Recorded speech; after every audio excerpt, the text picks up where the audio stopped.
Assalamualaikum warahmatullahi wabarakatuh. Halo, kembali lagi dengan saya Muhammad Fauzan dengan NPM 22220105. Di sini saya akan sedikit menjelaskan tentang sel adaptasi dan contoh kasus atau penyakit yang memungkinkan sel mengalami adaptasi tersebut.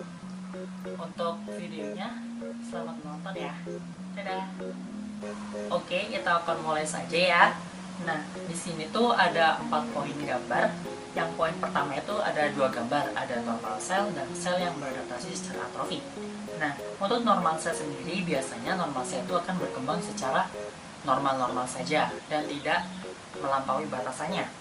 Nah, untuk sel yang atrofi, kenapa sih sel bisa beradaptasi dengan beradaptasi atrofi?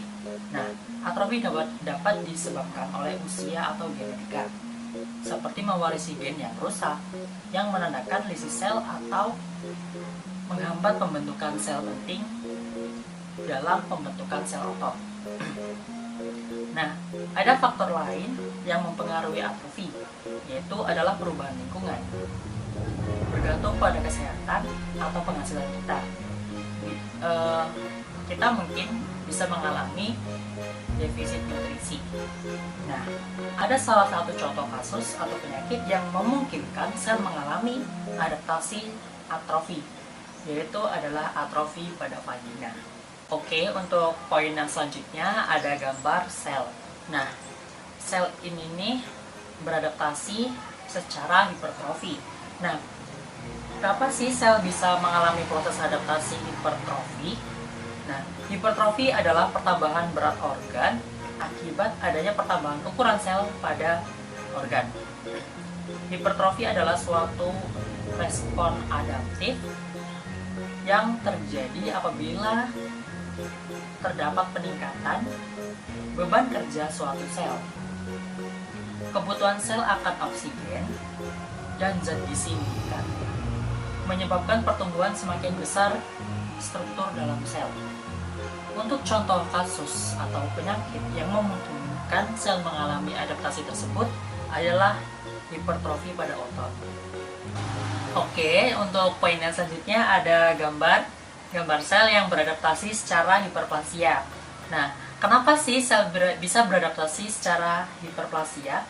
Nah, hiperplasia dapat terjadi dan ditemui pada sel yang dirangsang dengan peningkatan beban kerja, pensinyalan oleh hormon, atau sinyal yang dihasilkan secara lokal sebagai respon terhadap penurunan kepadatan jaringan. Nah, hiperplasia hanya dapat terjadi pada sel-sel yang mengalami proses mitosis saja, seperti sel hati, sel ginjal, dan jaringan ikat.